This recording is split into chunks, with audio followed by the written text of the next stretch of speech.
I'm Jamie Hooper with Remax Crest and jamiehooper.com, and today we're here to talk about the current state of the Greater Vancouver real estate market.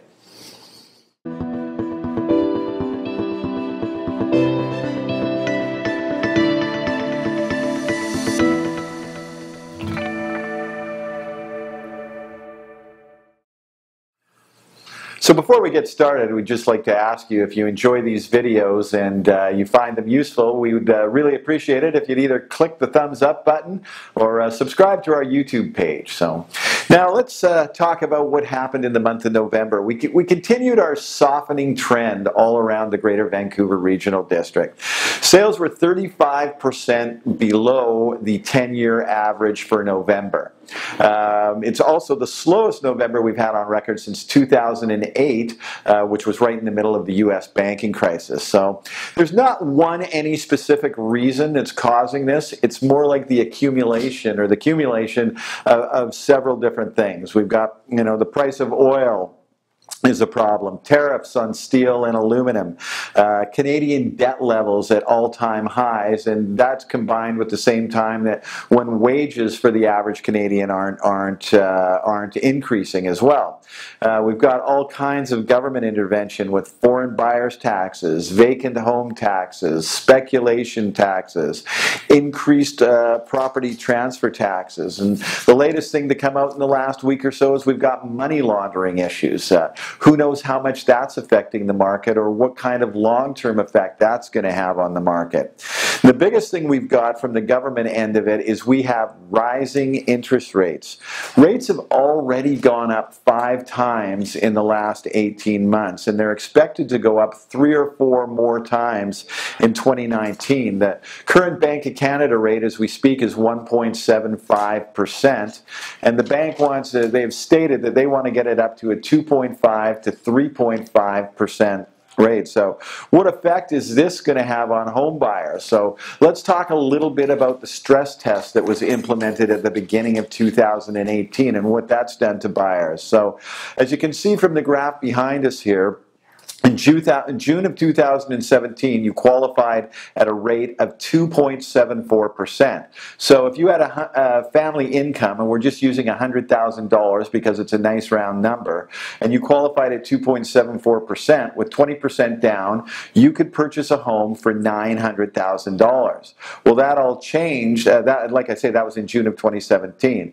Then as of today, you would now have to qualify. Interest rates have gone up 1%, but now you have to qualify 2% higher than what the actual rate is. So today you would have to qualify at a 5.84% rate. You could only buy a $650,000 property now. So you've decreased almost 27% there on what you can purchase. If rates go up another percent over the next year, and we're sitting here in December of 2019, you'll be qualifying at 6.84%, and you'll only be able to purchase $575,000 where you could have bought a $900,000 property a year and a half earlier. So that's a big change, and that's going to have an effect on prices. It's probably going to affect the condo market the most, and for the condo market's got other issues they're dealing with as well. Developers are extremely cautious right now. All of the land assembly stuff that you saw going on around the city, down Cambie Street, Oak Street, Granville Street, now those signs are sitting up there for a long time because with all of these things, developers are nervous and cautious before they're going to enter into any other projects. One of the things that concerns me is all the pre-sales that people have already bought for buildings that are already under construction. A lot of these people weren't buying them with the intent of moving into them or even completing on them. What they've been doing is selling their contracts and assigning them while they're during the construction phase and making themselves some money. I'm wondering how many of these people have bought multiple units and aren't going to qualify for a mortgage if they do have to close on these properties. And what if they can't? What's that going to do to the developers? So that could create some real long-term problems down the road. So what's the upside to all of this? We live in one of the most beautiful cities in the world. As far as real estate-wise goes, Vancouver is landlocked. it will always be a good long-term investment. As you can see from this other graph we put up here now, the market always comes back. This is a 40-year graph behind me that you see, and if you look at any downsides, it always bounces right back. Even after the U.S. banking crisis in 08-09, by the end of 09, the prices were already higher than they were before the meltdown in 2008. Some of the things that could change the market, there's a by-election in Nanaimo happening, I believe, in February.